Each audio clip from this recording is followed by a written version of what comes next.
Hi, I'm Liz Larson, back with some cake decorating basics. So I had a request for a first communion cake, or a cake that would work for Easter. So it's perfect timing, spring's coming. So today we're going to do a cross cake with calla lilies and a stargazer lily. Let's get started. We're going to start with the design, the spray on the top of the cross. And I just want to show that sometimes I actually sketch them out so I know where my placement is and how many flowers ahead of time. I encourage you to do that. It's a great way to lay out your design before you get started. So I've got a bag here just full of some green, just cut to a number 4 tip. And what I want to do is lay out the basic design here. What I'm going to do is start with a loose S. So I'm going to start in this corner and just drop my line, move to the other corner and back this way to create a loose S. That's basically my design. I want this to be the center of my design. It's really important to decide where your center is. Next, I've got my green. And I've got a number 352 leaf tip in here, but you could actually cut a parchment to get the same thing. You see, it's just a V. This is the foliage for my stargazers and my callas. So they're the foliage you see that's a long strip. So basically what I'm going to do is follow this line. I've got my bag stripped, so I've got some variegation of color. And I'm going to pull away from myself here to get that one. Make sure you get a nice tip on there. So there's my base. I want to pull out from there. And my next leaves are going to be progressively shorter and angle away. But I want to follow my same line. We'll do the same on this side. Now, if you're not so good at piping away from yourself, just simply turn your cake towards yourself. In fact, I would really recommend doing that. Okay? So now we've got our basic spray down. We want to pull a couple out to the other side, this way, and this. Now, we want to continue the theme of our cross and come out to the side. And this side. This is going to balance our spray and give a base for under our stargazer. Now, I'm going to leave it here with the leaves, but you can actually add a lot more if you wish. Okay, I've got my green bag again. And I want to just pull a couple more strands out this way with this, because I'm going to add some lily of the valley in here, and I want those down beforehand. So one there, maybe one here for balance, and maybe one here. Now don't be afraid to go on top of your foliage there, because we're building layers and layers. Next, we're going to do our callas. I'm going to start with my callas, and I want to mark them. So I want my tallest one here, my next one here, and my next one here.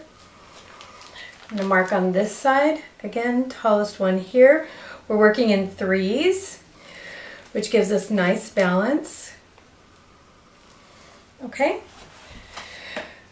Now before I start my callas, I want to do just these quick lily of the valley, which is just a little C shape there.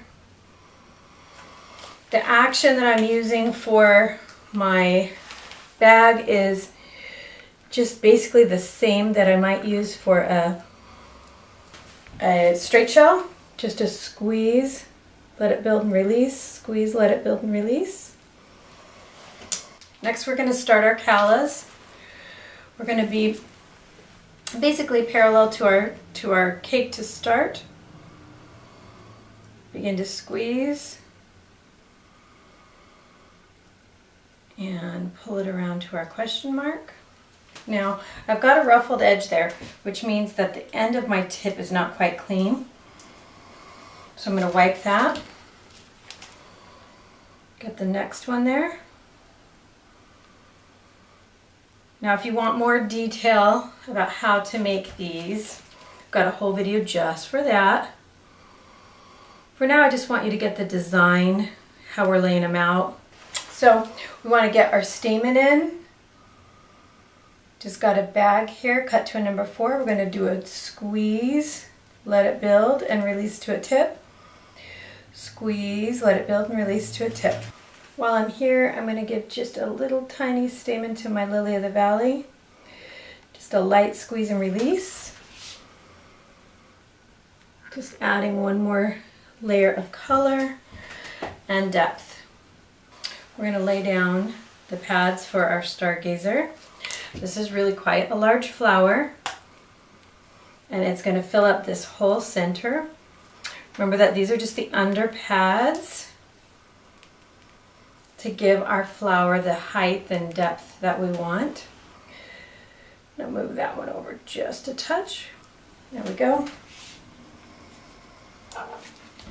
And I'm going to start flat one way, come to a point, and rock back. Now, since we're working on the table, and I have a turntable, I have the luxury of turning my whole cake, getting to the right angle, and laying down the next flower.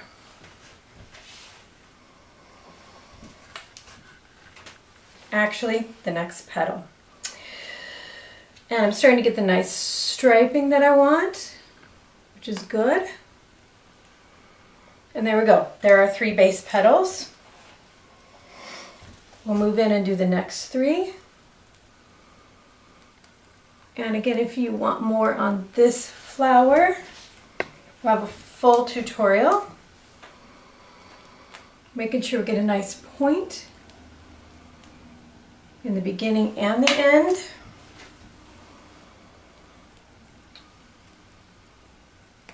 And there we go. There are the petals for our stargazer. So I've got my skewer, very sharp skewer, just dipping it here in the color. And I'm going to give my stargazer the freckles here. You can also use a very fine paintbrush if you want to. You can even thin down the color if you wish. I just like to do it this way. It's fast and easy, and I don't have to look for a paintbrush. I know I have one here somewhere. I just have no idea where. And there we go. There are freckles on our stargazer. So next, I want to pull the stamen with my yellow. It's just squeeze, build, and release. You can get them nice and tall. You can do either 3 or 5, and I'm going to do just 3 here. And there you go. There's your stamen. Next, I want to get in here and finish up my callas. I want to put, this is just the base of the stem. It also rounds out this question mark. To squeeze and let it build. Let it build and come down. You're just giving it a stem. Now, this cake could also be done without the stargazer and just a bouquet of callas, which would be very pretty. Lots of occasions that would be good for. I'm going to come back in with my number 124 with some pink, and I'm actually just going to do a sweet pea effect, kind of like a bud. And I'm going to do one here. We want to balance out our color. Our stargazer is so strong colored that we want to give it just a little bit of balance here.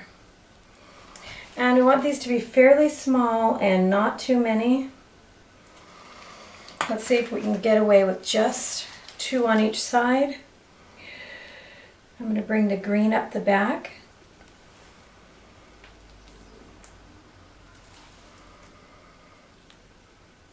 And as you do your cake, you want to watch for balance. Watch to make sure that there are not too many things or too few.